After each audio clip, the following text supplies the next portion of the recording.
बीमारियों ने जकड़ी है आपकी जान? क्या बच्चों का पढ़ाई में नहीं लगता ध्यान? क्या जीवन में होती अनहोनियों से आप हैं हैरान? तो वास्तु करेगा इन सभी समस्याओं का समाधान। देखिए संपूर्ण वास्तु हर शनिवार और रविवार दोपहर 1:30 बजे सिर्फ आजाद न्यूज पर।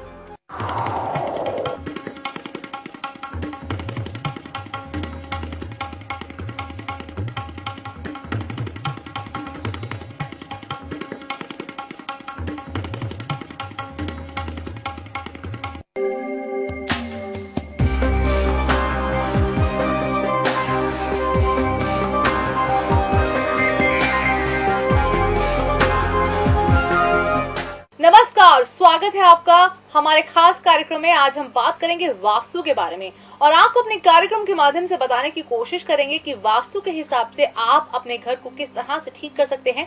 अगर किसी के घर में कोई भी वास्तु दोष है तो अपने वास्तु दोष को कैसे ठीक कर सकते हैं और अपने घर में पॉजिटिव एनर्जी को ला सकते हैं और नेगेटिव एनर्जीज को दूर भगा सकते हैं। तो हमारी यही कोशिश रहेगी अपने कार्यक्रम के माध्यम से आपको बताने की। तो अगर आज की हम बात करें तो आज हम बात करेंगे सबसे पहले पूर्व दिशा की और आपको बताएंगे कि पूर्व दिशा में किस तरह के दोष हो सकते हैं, कैसे उनको ठीक किया जा सकता है। तो ये तमाम जानकारियां हमें देंगे। हमारे साथ मौजूद हैं जाने माने ज्योतिष आचार्य और वास्तु शास्त्र विशेषज्ञ पंडित सुनील भारद्वाज जी।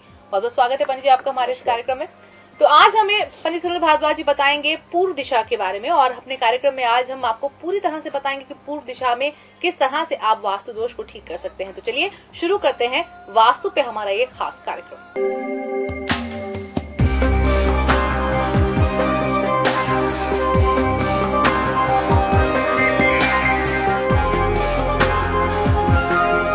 जिस तरह से आज हम बात करेंगे वास्तु के बारे में और जिस तरह से मैंने आपको बताया कि आज हम पूर्व दिशा के बारे में बात करेंगे, तो सबसे पहले पंडित जी आपसे ये जानना चाहेंगे कि आज हम वास्तु की हम शुरू कर रहे हैं कार्यक्रम और अपने दर्शकों को हम लगातार ये कोशिश करते रहेंगे कि उनको तमाम दिशाओं के बारे में हम जानकारियां दें और घर में किस तरह से वास्तु दोष को ठीक किया जा सकता है ये हम बताएं।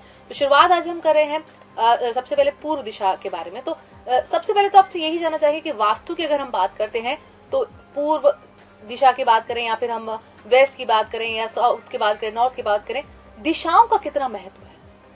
देखिए, जैसे 10 दिक्पाल कहा गया जी, वास्तु का जैसे आपने पूछा दिशाओं का कितना महत्व है जी। पूरे जीवन काल में हमारे दिशाओं का बड़ा योगदान। कहीं अगर हम बात करें कि वास्तु क्या है, अगर हम वास्तु को पूर्ण रूप से पहले समझें तो वो ज्यादा बेहतर है जी। वो वास जो तुलनात्मक दृष्टि से हमारे जीवन काल में रोग की दृष्टि से, आय की दृष्टि से और शांति उन्नति की दृष्टि से अनुकूल हो, तुलनात्मक अगर हम उसको तोले जाएं तो उसमें सभी दिशाओं का योगदान हो, सभी दिशाओं का इसमें योगदान दिया गया जी। उसको हम वास्तु कहते हैं, जिसको नियंत्रण रूप से बनाया गया हो, जिसका सभी कोने उपयुक्त हों, वो वास्तु कहना है। अब यहाँ एक घर ऐसा जिसके घर के अंदर सब कुछ संपूर्ण है, वो तत्व से विहीन है, दिशा से विहीन है और एक डिग्री कम या ज्यादा है, कोना कम या ज्यादा है, तो वो कहीं ना कहीं हमारे जीवन काल पे असर डालेगा जी जी। पहला इसमें अगर हम पूरे जीवन में देखें कि अगर पूरे जीवन काल में जिस घर में रहते हैं हम कभी कभी उस घर को अच्छा मानते हैं जी। और उस घर में रहते हुए भी हम अपने आप को पूर्ण रूप से उन्नतिशील नहीं बना पाते। जी बिल्कुल। और कई बार ऐसे लगता है कि कई बार जो नया घर लेते हैं हम बोलते हैं कि ये सूट नहीं किया हमें, तो अक्सर आपके मन में दुविधा बनी रहती है, संकोच की स्थिति पैदा हो जाती है जी। और आप अपने आप को भाग्य के सहारे कोसते रहते हैं जी। मेरे किस्मत में मेरे भाग्य में नहीं।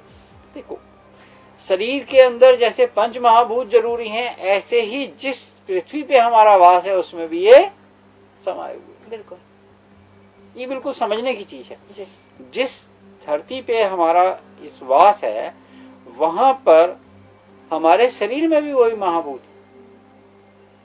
और अगर हमारे एक घर में आजकल बहुमंजिली इमारतें हो गई हैं, जी जी, आजकल कुछ ऐसे मकान बन गए हैं कि छोटी छोटी वो हटरियां बना दी हैं, बिल्कुल। उनमें जाके सेट होके रात को रहो, वो कोलू के बैल की तरह जाओ, सवेरे आप टिफिन ले लो चले जाओ, दोपहर में खा लो और शाम को आओ फिर खा लो, फिर सवेरे उठ के फिर चले जाओ। ये आदमी की व्यस्ततम जीवन इतना लग गया है क्योंकि उसको लग्जरी पाने की होड़,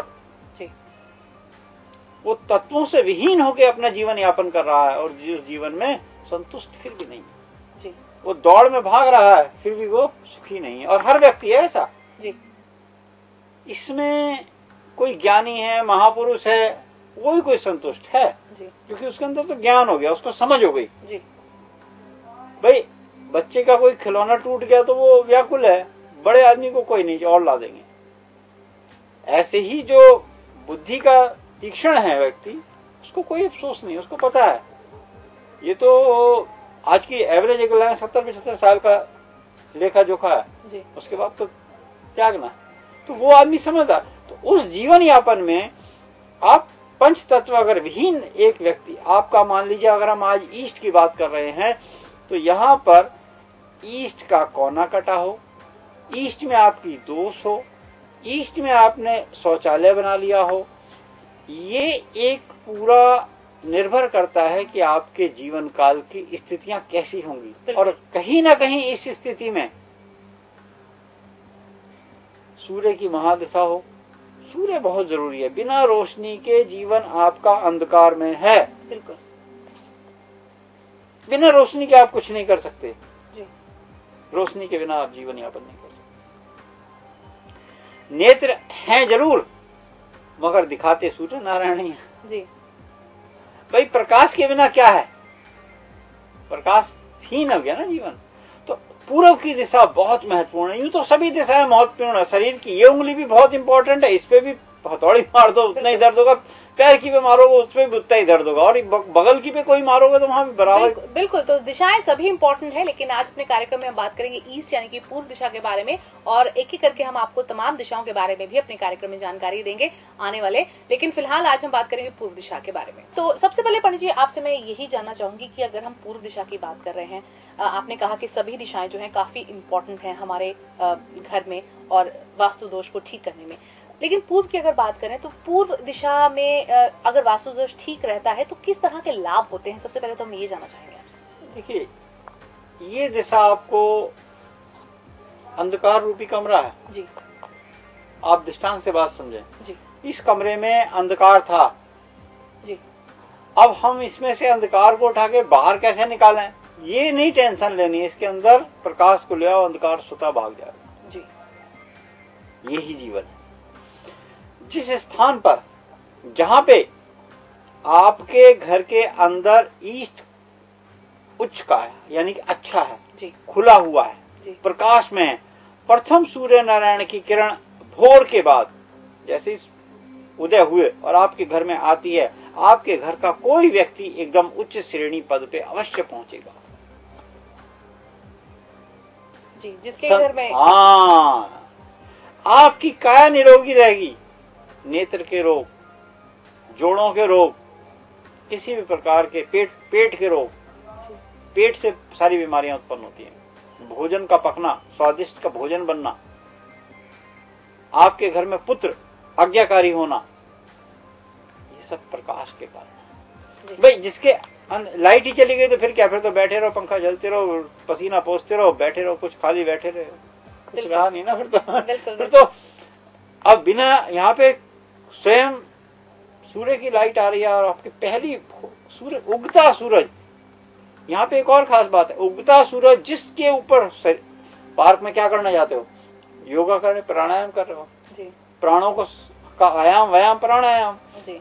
साधना, योग साधना, साधना कर रहे हो। साधना के समय वो जो यूवी रेज मिलती हैं आपको, क्योंकि भाई सूर्य उगे, ओस की बूंदों से रिफ्लेक्ट होकर आपको जो यूवी रेज मिली वही तो आपके जीवन में कारगर हैं।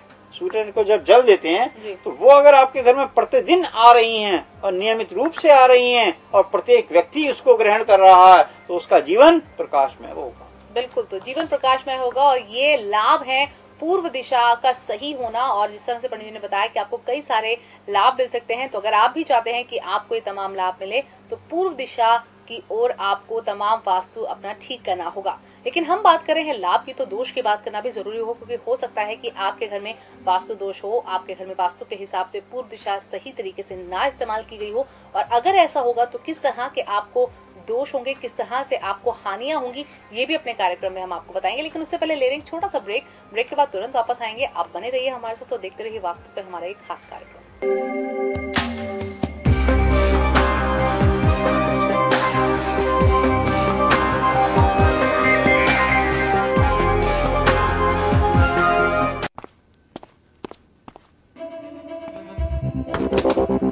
ओए अंडर 19, यहाँ से पेप्सी लेने के लिए वेट करना पड़ेगा। वेट क्यों? अभी क्यों नहीं? ओए कैप्टन से बहस करता है? हाँ, अंडर 19 कैप्टन तो मैं भी हूँ। अच्छा, आपने वर्ल्ड कप जीता, मैंने भी अभी वर्ल्ड कप जीता है। तो तू कह रहा है कि तुझ में और हम में कोई फर्क नहीं है? फर्क तो है सर। तो पेप्सी रख और कट ले। फर्क ये है, मैं आप लोगों की टीम में अभी आ सकता हूँ, लेकिन आप सर लोग मेरी टीम में कभी नहीं आ सकते।